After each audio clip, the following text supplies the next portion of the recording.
Всем доброго дня. Начинаем очередной стрим. Начинаем его с проверки. Работает, не работает.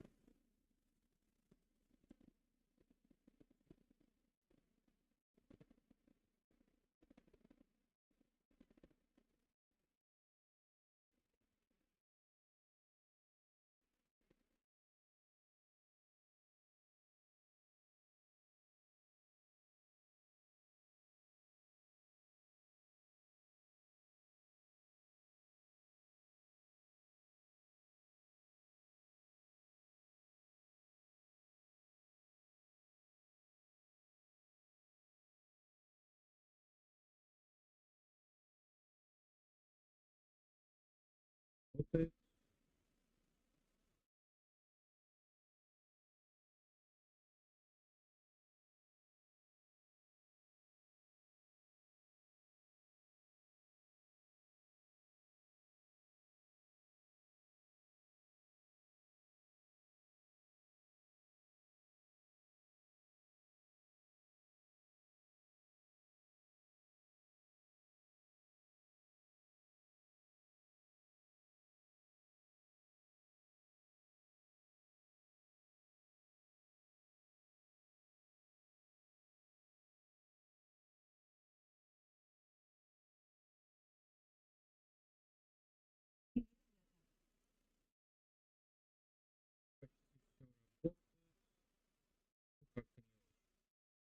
Было.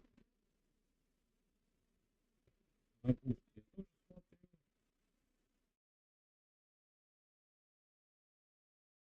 Трансляция никак не начнется.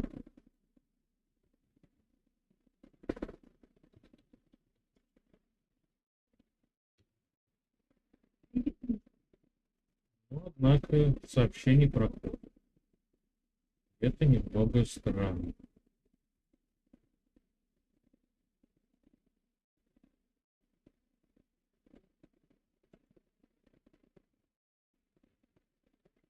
Итак, в самом начале, как обычно, я говорю про розыгрыш и про рекламу. Про розыгрыш будет все очень и очень кратко сегодня. Розыгрыша больше не будет. По той простой причине, что вы не хотите в нем принимать участие, а чего я буду просто так тратить время на всякие разные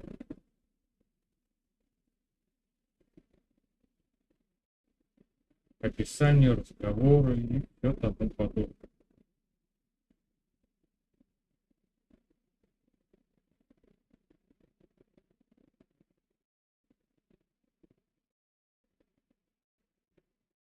Таймер, например, сейчас не работает.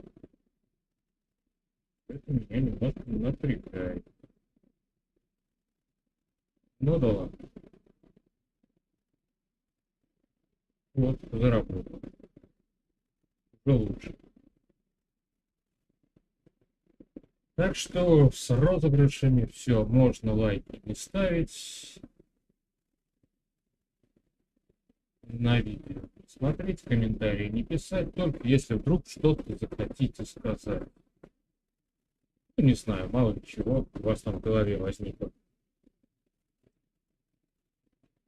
То, что вы напишете просто так, в комментариях, в чате под видео, может, ну, как на экране высветит, озвучу я это или нет, это уже покажет время. Будет время, расскажу. Не будет, значит нет. Если, однако, вы воспользуетесь донатной ссылкой, то тогда, как ни крути, ваш вопрос, ваше пожелание, ваш текст я обязательно прочитаю.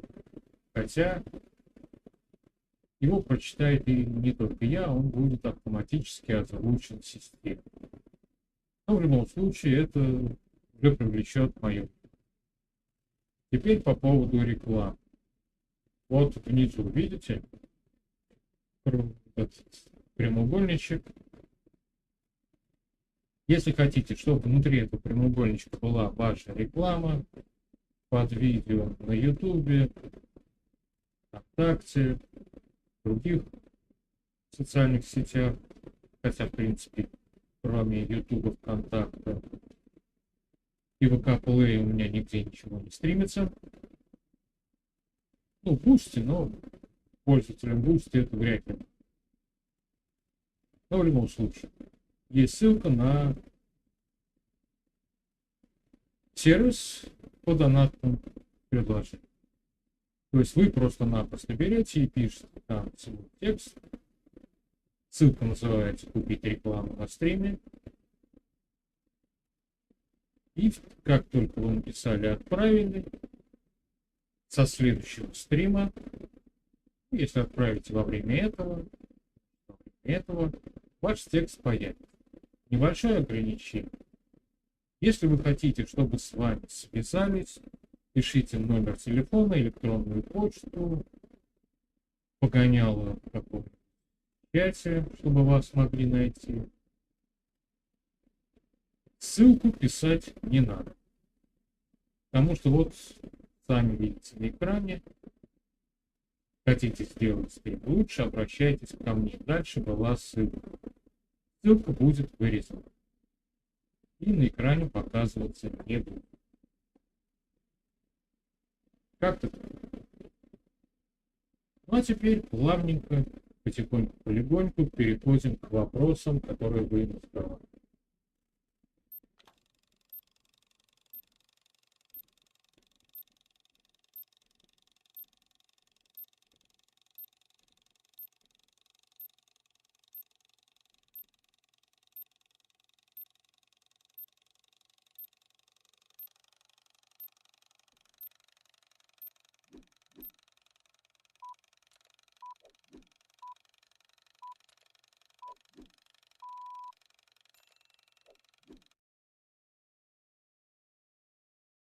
И вопросы будут сегодня, так себе, если честно. Ну да ладно. В любом случае, озвучим и выскажем свое мнение. Запрет получать доход иностранным агентам в рейд. Да, пара-тройка законопридумывателей придумал такую штуку. Закон не принят, пока не прорабатывается, просто несколько депутатов Государственной Думы озвучили, что было бы неплохо такой закон принять. Было бы неплохо, но такой закон не принят. По той простой причине, что у любого сбежавшего, испугавшегося, уехавшего в длительный заграничный отпуск, актера, певца или еще кого-нибудь, есть люди, которые замолвят за него словечко. Например, сейчас в телеге раскидывается информация о том, что какой-то очень популярный молодой человек, очень популярный в узких кругах, я его не знаю, не слушал, не видел, но он дает концерт в Москве. Концерт, как написано, большой, и при этом некоторое время назад жил на Украине, и там восхвалял и сильно радовался о том, как украинский народ защищается от российского агрессора. И вот сейчас просят всем резко возбудиться, писать письма, строчить жалобы, чтобы данный концерт отменить. То же самое произойдет со всеми остальными. Отменят концерт, отменят, а через месяц он опять будет тот же самый персонаж, на той же самой площадке, в том же самом городе. Разве что цены на билет возрастут на 100 рублей. Может, 200. И все. Ничего не изменится. И как только поднимется шумиха, что депутаты прорабатывают подобный закон, нужным людям подтянутся нужные люди, которые постараются объяснить каким-нибудь простым и доходчивым способом, что вот такой закон, да, принять однозначно надо, но либо принимать его не для всех, а с какими-нибудь исключениями, или, например, лучше вообще не принимать, потому что вдруг мы хорошего человека за просто так. Как также возмутило публику наличие украинских флагов на симпозиуме СНГ в Петрограде.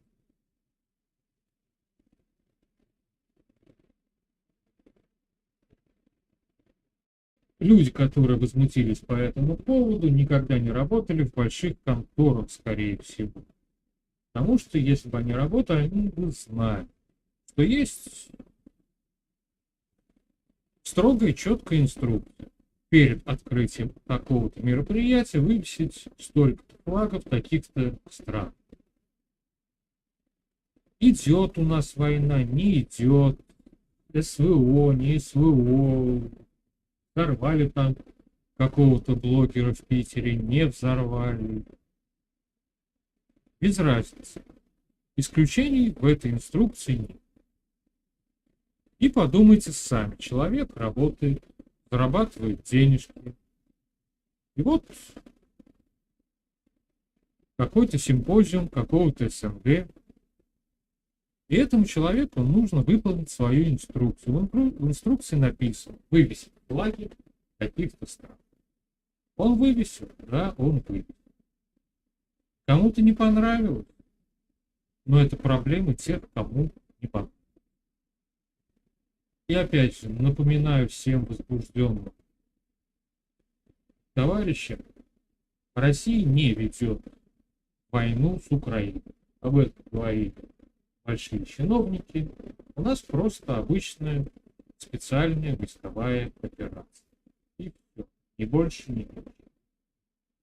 А то, что флаг повесили, флаг сорвали, флаг опять вывесили, сорвавшего флаг сдержали.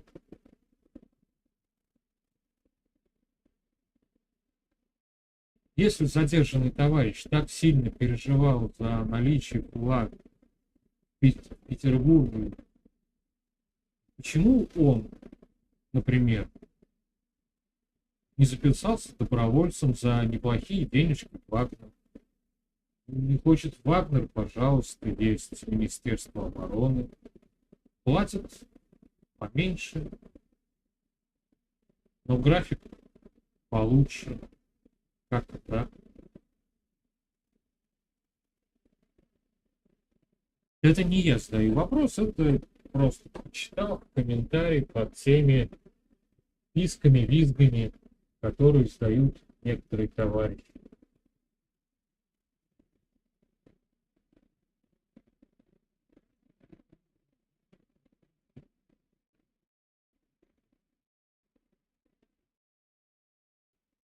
Я просто смотрю.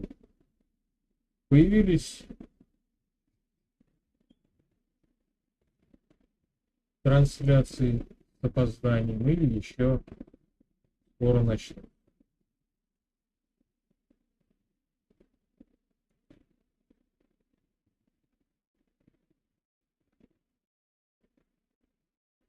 На бусте запустилось, а вот ВКонтакте чего-то все ждет. Это немножко, самую малость, напрягает. Скоро, а когда скоро? Скоро уже трансляция закончится. Кто-то где-то тормозит, и это где-то не у меня. Также задают вопрос: Евич наш или их холоп? Евич доктор, который на данный момент лечит наших бойцов. Кто не в курсе, данный персонаж поехал зарабатывать деньги на одной из подобных тусовочек. высказался про то, что здесь не так, то не это, и вообще Министерство обороны работает плохо. И его попробовали задержать, арестовать и наказать за дисквалификацию армии. Но материалы подготовили не очень хорошо, и поэтому данного субъекта даже до суда дело не дошло, судья все это отклонил, данный персонаж поехал дальше. Куда поехал, не знаю, счет свой проводить или дальше раненых лечить. Но немножко погуглив по этому персонажу, выясняется, что кроме всякого разного, данный персонаж это южно-русский товарищ.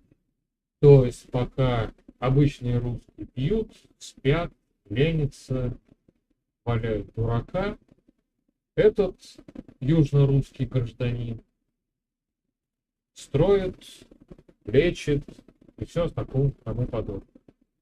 То есть это прям вот наше будущее.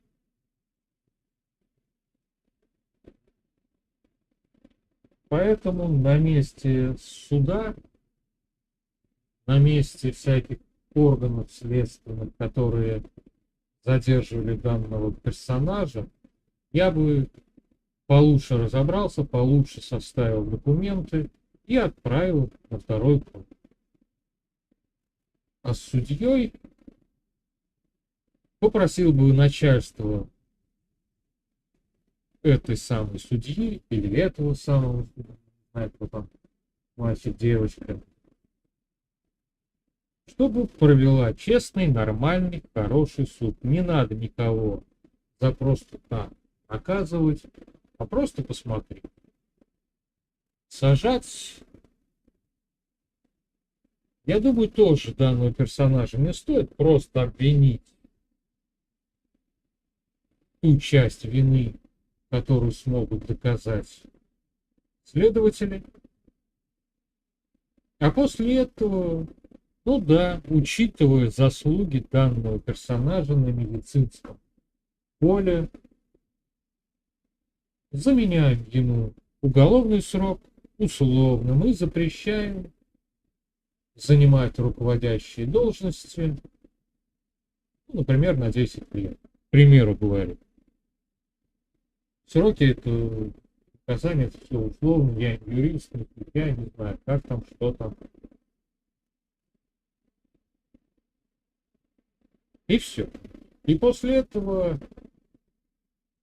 южно-русскость данного персонажа через недельку исчезнет. Недельку не он сам, а какие-нибудь другие точно такие же персонажи покричат, поругаются, что вот смотрите, вы наказали такого человека, а зачем вы его наказали, таких докторов мало, таких людей мало, все такое подобное.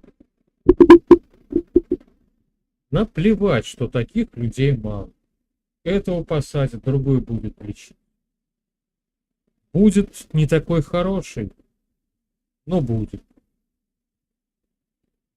И если честно, вот пока я стримил о том, что это прям мега крутой, великолепный доктор, писали те, кто никогда у него не лечил.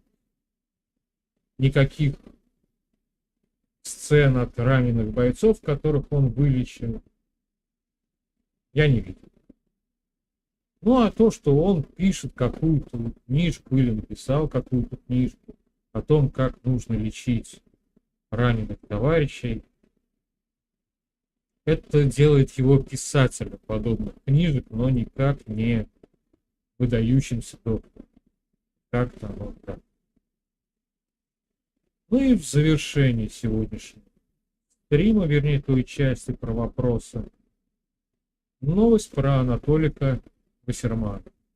Данный персонаж предложил всем гражданам России, вернее, предложил сделать, исполнить закон, по которому все граждане России, у которых накапливается наличка, докладывать в налоговые органы о том, что да, я такой-то, у меня в коробке из-под обуви лежит 1 миллион рублей. получил, согласно вот этим документам, там-то, там-то и там. Копил всю сознательную жизнь, справки, чеки предоставлял. По мнению Анатолия Вассермана, любая наличность – это явный признак того, что человек не платит налоги и проводит какую-то коммерческую деятельность, неучтенную государством. Правда, сегодня же задали вопрос некоторым финансистам, которые тоже там в районе Госдумы сидят. И те сказали, что от Анатолия Вассермана никаких предложений, никаких новых законов, никаких разработок, проработок, текстов не поступало. Отсюда я делаю небольшой вывод, что Анатолию Вассерману хочется напомнить о себе, и поэтому он предложил вот такую интересную штуку. Небольшой скандальный закон, который не будет принят по той простой причине, что никто его не будет разрабатывать, но зато все обсудят, покричат, поругаются. И зато, когда вы последний раз слышали про Анатолия Вассермана?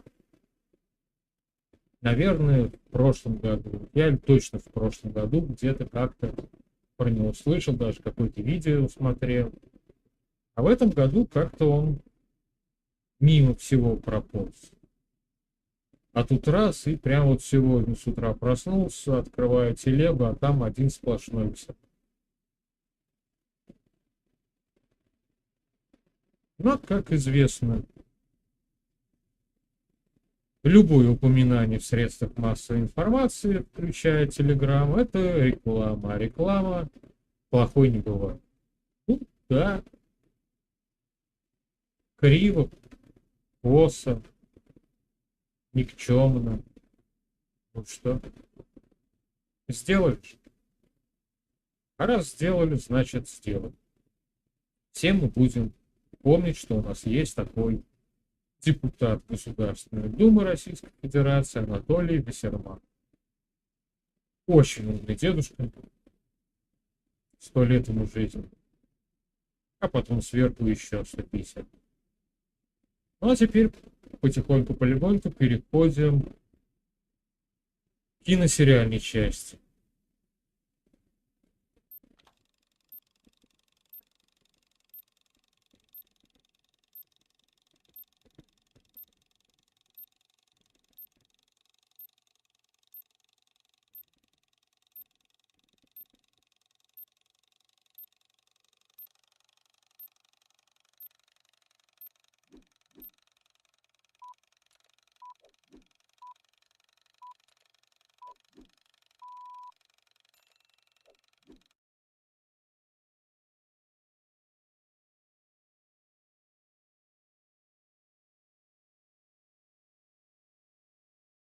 И вот чего одно интересно. Я вот смотрю, у меня трансляция на мою группу ВК идет. 30 FPS на данный момент.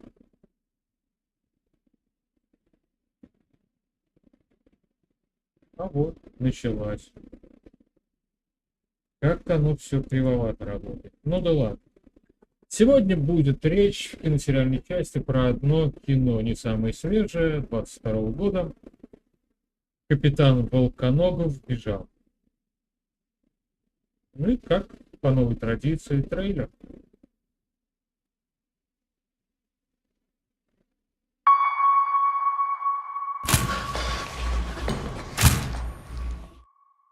Что вы себе в самодеятельности поете?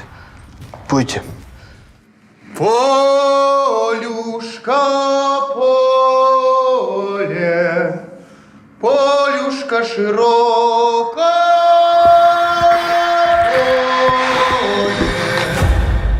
Я отправился, Федя, прямиком в ад. Знаешь, что мы там делаем? Мы учимся. Те, кого мы допрашиваем, на самом деле не террористы, не шпионы, не предатели.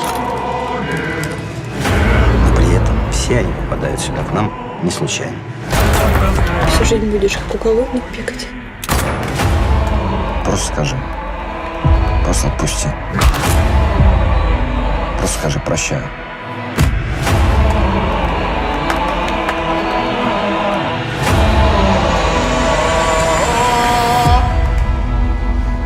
Вот как думаешь, капитан? Вот почему они все твердят, что невиновны?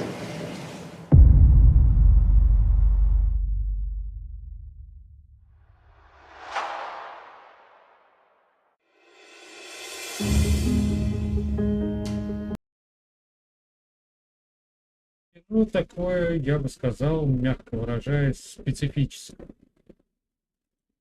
Действие происходит в 1938 году.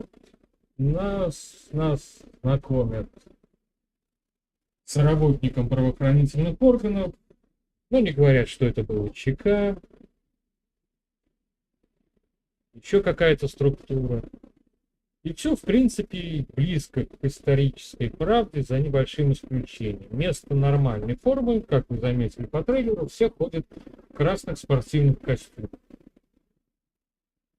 Ну, иногда по погоде одевают кожаную куртку. Начальство тоже в красном спортивном костюме, но уже с черной рукавом. Задерживает какого-нибудь врага народа, беседует, применяет к нему специальные средства, и когда тот во всем сознается, отправляет либо в тюрьму, либо на расстрел, смотря кто в чем сознался. Но это все вроде как бы мелко. И вот в один день товарищ пришел, вернее, проснулся, начал делать зарядку. От зарядки отвлекла соседка по коммуналке, которая заявила то, что она в партии с 18-го года Беляков громила. Ей по закону расширения жилплощади 5 лет уже ждет. А тот, сволочь беспартийная, ее за жопу ущипнул. Как она с этим жить-то будет? Товарищ взял гирю, а делал он зарядку, сидя между кроватью и табуреткой на шпагате и поднимая 32 килограмма наверх. Такой Жан-Клод Ван Дамм, начала века, советский вариант. И подошел к товарищу, который посмелил ущипнуть за жопу соседа. Поставил на голову ему гирю. Ты сиди, давай, кушай, не отвлекайся. Дождался, пока тот плавненько опустится вниз. Ну все, я пошел, а ты не впрягай. Ну, после этого одел свой красный костюм, накинул курточку. И только-только поднялся по лесенке, как вдруг начальник его устал работать, вышел в окно и упал за ним. Прибежали зрители, ну, в смысле, рядом все-таки на проезжую часть выходит. Прибежали парни в спортивных костюмах, плавненько оттащили, очистили. И после того, как сели работать,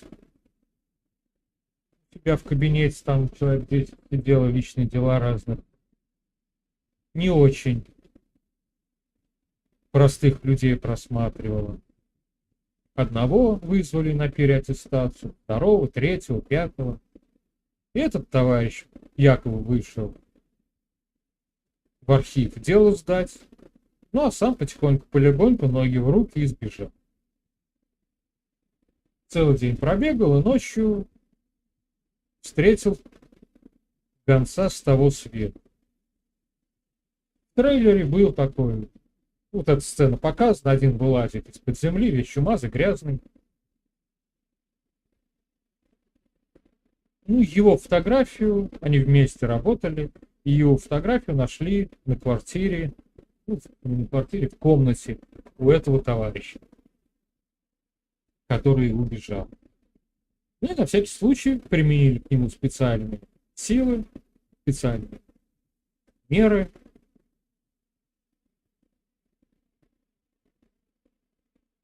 Чтобы узнать, а где может спрятаться, есть подруги, друзья. И когда все тот рассказал, отдали по трибуналу и через час расстреляли. Ну вот и встретил живой своего мертвого товарища, и этот мертвый товарищ ему рассказывает: знаешь, мы в аду, мы все в аду, все наши парни в аду. И знаешь, что мы там делаем? Мучаемся. Ну вот меня к тебе послали. Если найдешь одного человека, который тебя простит, то сможешь уйти от ада, попадешь в рай. Ну, я не прощаюсь, скоро увидимся. И вот наш, теперь уже бывший сотрудник правоохранительных органов, начинает бегать по городу, по родственникам, кого он допрашивал, и просить у них прощения. Вот знаете, вашего папу расстреляли. Да, он сам себя оговорил, простите меня. А в ответ: пошел нахуй. А вот знаете, вашу жену, она не виновата, она сама себя оговорила, ее немножко попытали. Это как же вы моего папу пытали? Если он в испанскую воевал, там его фашисты пытали, но он им ничего не сказал. И, в общем, бегает, и прощения ему и близко не светит. Ну а тут случайно наткнулся на одну бабулю, у которой арестовали дочь. Причем этот, наверное, была единственный враг народа, который он не допрашивал. Ну, по фильму. Бабуля от стыда спряталась на чердаке, и вот этот бывший сотрудник забрался на чердак, нашел бабулю, которая там голая, голодная лежит, какую-то обрезанную трубу ее уложил, помыл, и она его простила. И тут раз, и наши доблестные правоохранительные органы подоспели. Побежали по крышам прыгать, скакать, товарища ранили, и вот он из последних сил встал, к нему подошел начальник попроще. Не тот ему выдал: понимаешь, вот ты сейчас меня убьешь, и я прямиком в рай. Но ты мне все равно ничего не сделаешь, потому что я убежал. И с крыши падает вниз.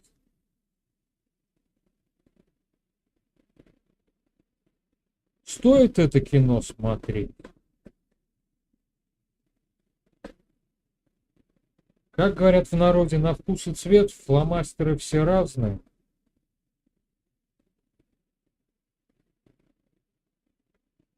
Но как-то этот фломастер не очень. Актеров известных много. Играют хорошо, но нет никакого упоминания, что это в СССР. Нет никаких портретов со Сталином, Берией, Лениным, Дзержинским. И тебе, рысь, привет. Да, нам показывают общую картинку: старинные машины, брусчатка на дорогах, трамваи вместо автобусов. То человек вроде как бы понимает: да, это все начало века, вот красный террор, как угодно называйте, правоохранительные органы, все это бегают, прыгают, защищают. Но при этом присутствуют такие высказывания, когда один начальник, который в самом начале вышел в окно: как ты думаешь, а почему никто из наших подопечных не сознается? Ну как почему? Хотят отмазаться? Да нет, они не хотят отмазаться, они просто ни в чем не виноваты.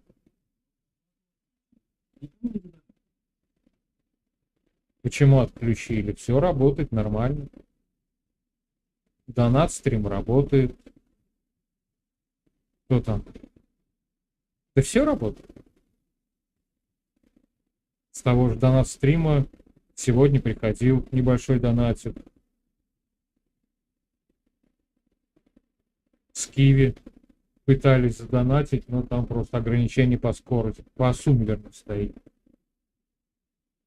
Зажали, но тоже проходил, почти.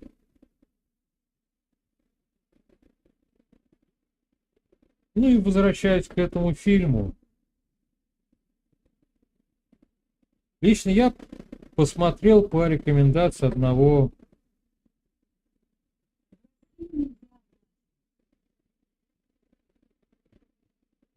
я не знаю, может быть, в вашей России нельзя, а в моей все можно.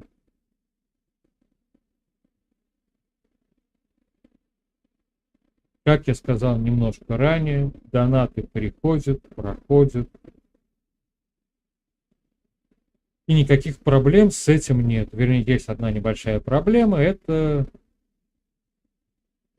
жадность донатера.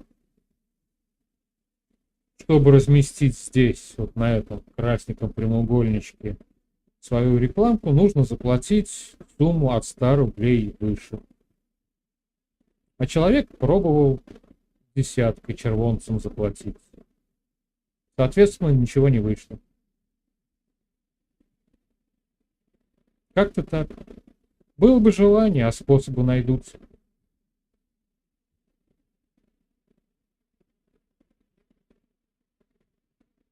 И заканчиваю все-таки эту ерунду проектного кино. Нет, я его не рекомендую смотреть. Да, беготня есть, стрельба есть, драки есть, обнаженка есть. Все есть. Актеры хорошие есть и не очень хорошие тоже навалы. Но смотришь, такое впечатление, как будто вот какая-то тягомотина идет, идет, идет, идет. Вроде какое-то движение, какой-то напряг, какой-то все, но не трогает. И все. Поэтому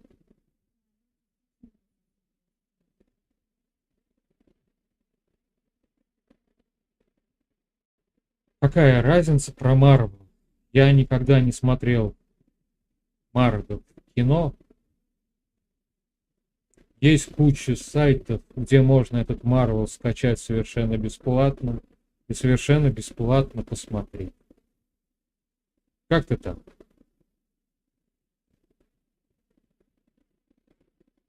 И с этого...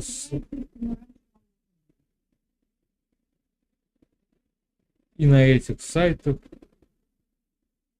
однажды закачанное кино будет лежать год, 2, 5, 10, пока сайт существует. Поэтому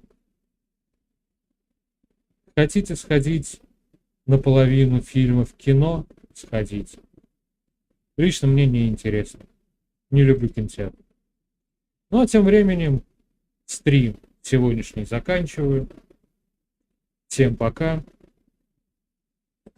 Сегодня у нас вторник, среда, четверг, пятница, суббота, воскресенье, понедельник, вторник. Увидимся на середине следующей недели. О чем вы, соответственно, и будете уведомлены заранее. Как-то так. Поздно пришли. Все. Всем пока. Увидимся на следующей неделе.